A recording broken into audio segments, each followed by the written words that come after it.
मास पर निर्वाचन जेतिकी पाखे आसुची दल मानकर सेते नुआ नुआ स्ट्राटेजी सामना को आसुची। बीजेडी और बीजेपी पर कांग्रेस में लगी पड़ी भोट साउंटिबारे। 24 निर्वाचन जितिबा पाई कांग्रेस आपणाउछि नुआ स्ट्राटेजी।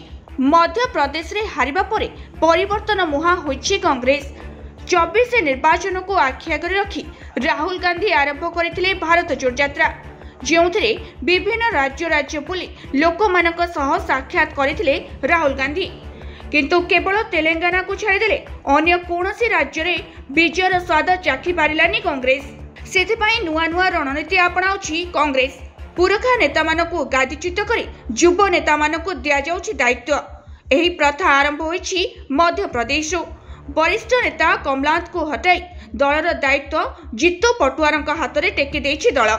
एथिसह दल घर घर बोली पांठी आदाय करबा निमंते देशव्यापी अभियान मध्य आरंभ करिछि। दलर 138तम प्रतिष्ठा दिवस उपलक्षे देशर सर्वपुरातन दल को दान करी सशक्त करने को दल आह्वान देछि। एही अभियान लोकमाने 138 टंका 1380 टंका 13,800 टंका दान करि परिबे, जाहाको दल देशर उन्नति पाई व्यवहार करिबो।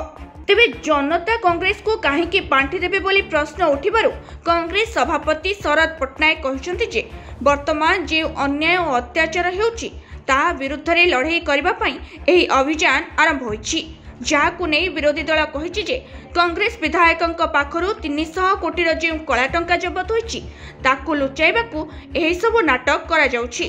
तेबे देखा जाऊ एही अभियान द्वारा कांग्रेस आगामी दिन रे केते सफल हेउछि।